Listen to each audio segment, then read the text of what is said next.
You've done it again.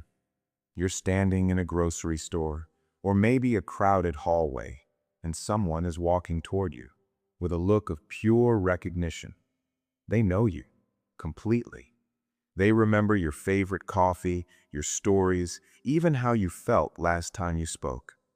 They smile and say, "Hey, it's so good to see you." And in that exact moment, your brain freezes completely. You know everything about them except one thing: their name. It's gone, vanished like it was never there. And now the panic begins. Your mind starts racing. You look around, hoping someone else says their name first. You pretend to remember. You stall. You improvise. Maybe you even pray for a random interruption, anything to escape those next few seconds. And slowly, a thought creeps in. Why am I like this? Why can't I remember something so simple? It feels like a failure, like you don't care enough, like something in you is broken. But here's the truth. Your guilt has been hiding from you. Forgetting names doesn't mean you're careless. It doesn't mean you're rude. And it definitely doesn't mean you're unintelligent. In fact, it might mean the opposite, because your brain is not failing. It's prioritizing. You're not bad with names. You're just wired to remember something deeper. There's a reason this happens, a real, biological, psychological reason. And once you understand it, that feeling of embarrassment starts to disappear. Because you're not failing a memory test. You're operating on a different system. To understand this, we need to look at how memory works, specifically how your brain connects information. Psychologists often explain this with something called the Baker-Baker paradox. Here's how it works. Imagine you see a photo of a man. Someone tells you his name is Baker. Now imagine someone else is told this man is a baker. Same word, different meaning. But days later, something interesting happens. The person who heard that he is a baker is far more likely to remember it. Why? Because it has meaning. Your brain connects it to something real. The smell of bread, early mornings, ovens, routine. It creates a network. But the name, Baker, is just a label. It has no emotional weight, no connection, no anchor. And that's the problem. Names don't have hooks. Your brain also processes faces and names in completely different ways. Faces are visual, powerful, ancient. Your brain is extremely good at recognizing them. But names, they're verbal, abstract, fragile. That's why you can remember where you met someone, what they were wearing, how they made you feel, but not what they're called, because the name never fully attached. Deep inside your brain, there's a region responsible for this connection. It acts like a bridge between identity and language.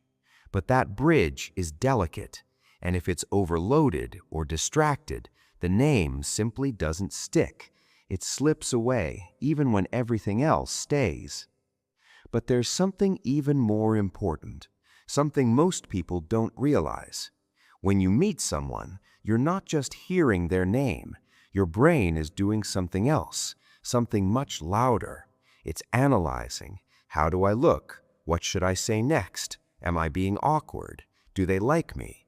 While they're saying, "Hi, I'm Sarah," your mind is somewhere else, split, distracted, overloaded. This is called cognitive load. And when your attention is divided, the name never fully registers. It's not forgotten. It was never stored properly to begin with. And if you experience even slight social anxiety, this effect becomes stronger. Your brain turns inward. You start monitoring yourself instead of the conversation. In that moment, your brain sees the situation as a small social threat, and it shifts priorities, not toward memory, but toward safety. Your brain isn't failing you. it's protecting you. So maybe this isn't a memory problem. Maybe it's a meaning problem.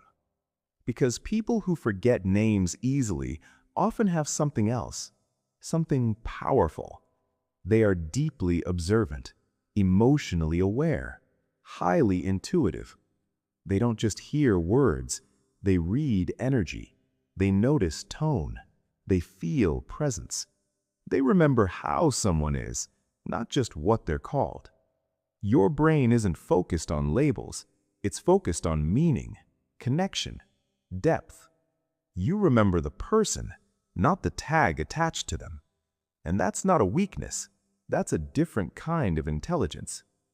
At the end of the day, a name is just a tool, a convenient label for communication, but it's not the essence of a person. It's not what truly matters. Because real connection isn't built on names. It's built on understanding, on presence, on attention. If you forget someone's name, but remember their story, their energy, the way they feel when they speak, then you didn't fail. You succeeded in the part that actually matters. So next time it happens, pause, take a breath, and instead of feeling ashamed, just be honest. Say, "I'm really sorry. Remind me of your name again." You'll be surprised how human that moment feels, because most people are doing the same quiet improvisation. And maybe your brain isn't broken at all. Maybe it's just choosing what truly matters. If you want to understand more about the hidden psychology behind everyday struggles, subscribe to The Neural Narrative. Because here, we don't just explain behavior, we help you understand yourself.